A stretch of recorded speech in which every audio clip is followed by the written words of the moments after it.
Imagine a man you've never met points to you in court and says, "You're a murderer." Well, it happened to Richard Miles. Earlier, Sam and I spoke with him in today's Freedom Files, Wrongfully Convicted.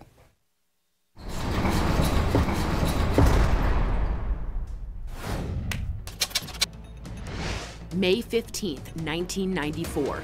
Shots ring out at a gas station in Dallas, Texas. 19-year-old Richard Miles is walking by a friend's house a couple miles away.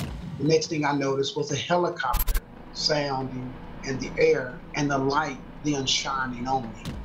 Witnesses say a tall, dark-skinned black man opened fire on two men inside a parked car, killing one.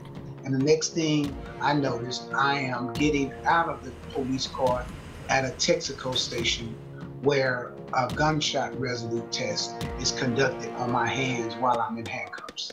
There are 10 witnesses. Only one of them picks Richard. Why Marcus Thurman was the only witness behind the Texaco. If when they had to pick me up, if they would have took me straight to homicide, not taking me to the crime scene and showing me to a witness, then I would not have been picked out. Richard stands trial for murder and attempted murder. My alibi witnesses came to testify. There was no gun ever found at the scene of the crime.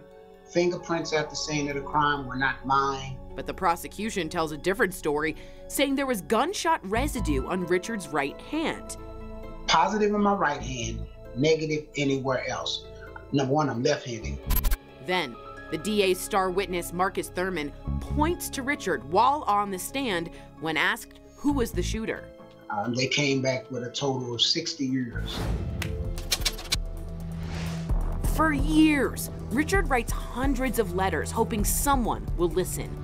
Then one day, a trip to the prison barber changes his course. Then pulled me to the side and he said, "Man, if you're really wrongfully incarcerated, they got an organization called Centurion Ministries. Because of Ben, I wrote them." Centurion Ministries sent him a box of evidence from his case. In it, he finds documents never given to his attorney during trial.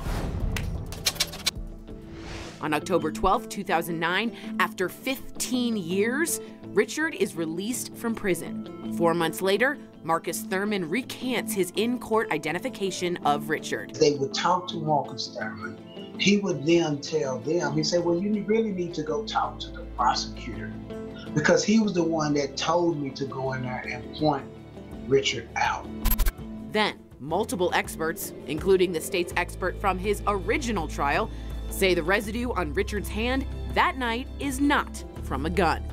In 2012, the Texas Court of Appeals declares Richard is actually innocent. Richard, welcome to DBL. You've been very vocal about how prison changed you. Your mom has even said part of her son is still dead. That is such a profound statement. Can you elaborate on what that means? The reality is when an individual goes to prison, who that person was before prison, be it their dreams, aspirations, and colleges, it all stops at the point of incarceration. And when there is no systems within the prison system to help them rebound once they get out, that person is literally dead. And that is, in essence, what happened to me. So, Richard, this is weird. The prosecutor of your case actually follows you on Facebook, but you two have never directly spoken. Why do you think he follows you? I would like to know that answer as well. You know, I think he just understands that what he did was wrong, and it might just be really seeing what I'm doing now after the life has been given back to me.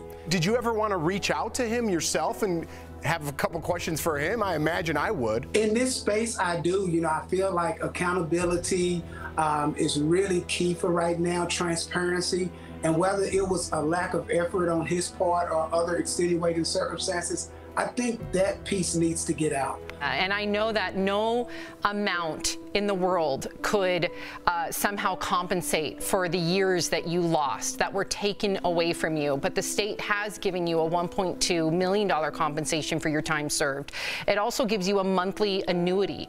How do those payments make you feel? The reality is everything that I have comes from a dark space. And so while I do have the resources and I was given the resources, it reminds me of a time when my life was laid stagnant and dormant.